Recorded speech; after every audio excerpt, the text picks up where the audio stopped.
Okay, okay, here I come. I'm coming. I'm here.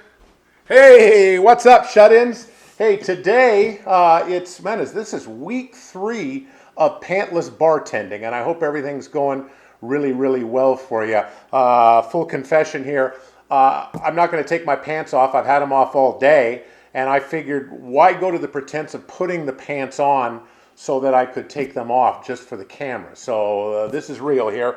We're making, because of requests online, and I appreciate it, we're making the Irish coffee. All right, and this, we're well removed from St. Patrick's Day, and we're actually coming into warm weather. It's really not a drink for the season, but we did have requests for it, and I'm really proud of the way I make an Irish coffee.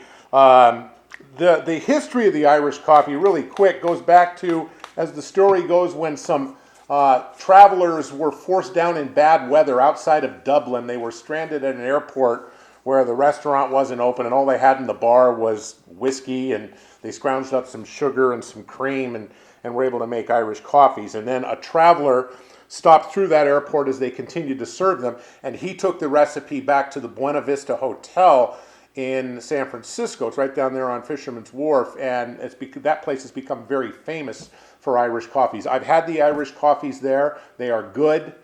Trust me, this one is better, and there are many, many reasons why. You just need whiskey. You need, and by the way, I'm using Canadian whiskey. You can go ahead and put Irish in if you want. I don't think it's going to change the recipe much, and I found this is like maybe the best use for Canadian whiskey. So whiskey, we've got sugar, and I'm using brown sugar. You can use white sugar as well, and whipped cream.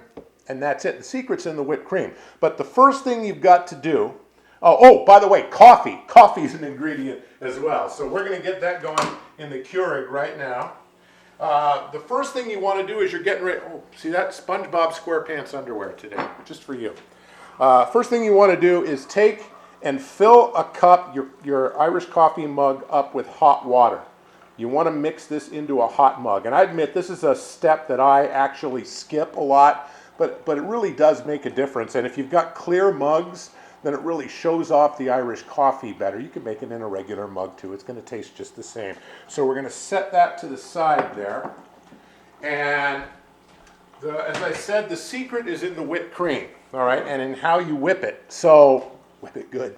So we're going to put the whipped cream in here, and I base what I do off of a guy who back in the early 80s was a bartender. His name was Doug, and he was at the Regis Hotel, St. Regis Bar there in downtown Spokane. Watched him make the Irish coffees, which were really good, and then I put this twist on it.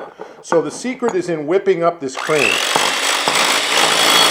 And what you want to do is you want to whip it good. Not so it has stiff peaks on it at all. You want a thickness to it, but you want it to be runny. While we're waiting on that, we were doing some cleaning out. This has nothing to do with Irish coffee. I found this picture of Brian Bosworth. Isn't that awesome? I'm going to frame that.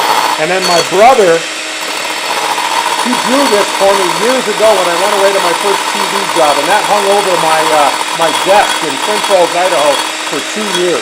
I'm going to find someplace for that in the house. All right, let's see where we're at on this. Yeah, we're really good on this. So what I'm going to do is show you the consistency that we have on this thing right here. Okay? Runny, but with some thickness to it. All right? That might even be a little thicker than I like, but that'll do really, really well. All right, so as we get going, we want to, I'm going to need a clean spoon, and we want to empty out the hot water out of the mug. Okay? We want to empty the hot water out of the mug, and good help is hard to find sometimes. A clean spoon would be good too. Thank you. Clean spoon. Oh, that's a hot man. The mug is hot. Okay, so what we're going to do, clean spoon, is we're going to take about the equivalent of this brown sugar, about the equivalent of what would be a sugar cube. A lot of people make these with a sugar cube, and we're going to put this into the mug. All right. Oops. There we go. And then pour in, I don't know, about a shot, maybe a little more if you like it. That's a little more of the whiskey. And stir it up to start the dissolution process. All right, and then what happened is the coffee will finish it off. So real quick, coffee. And you're going to want to fill this coffee mug up to, about an inch from the top. Leave yourself a little bit of room for the cream, and there you go. About an inch or so from the top. So nice hot cup of coffee there.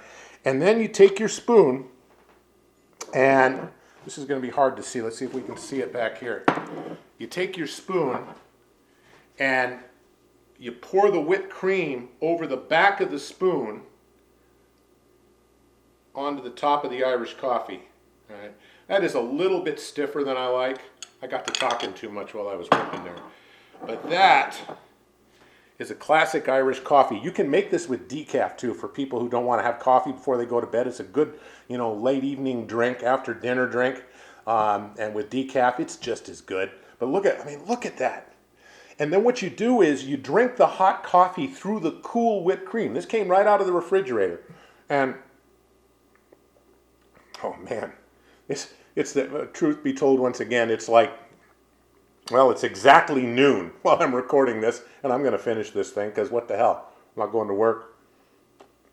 I don't have any pants on. But that is the classic Irish coffee. Love the responses that we're getting on these things. Please, more requests for a drink you'd like to see. It's got to be something I can make with what I've got in my bar, but I'd love to make something.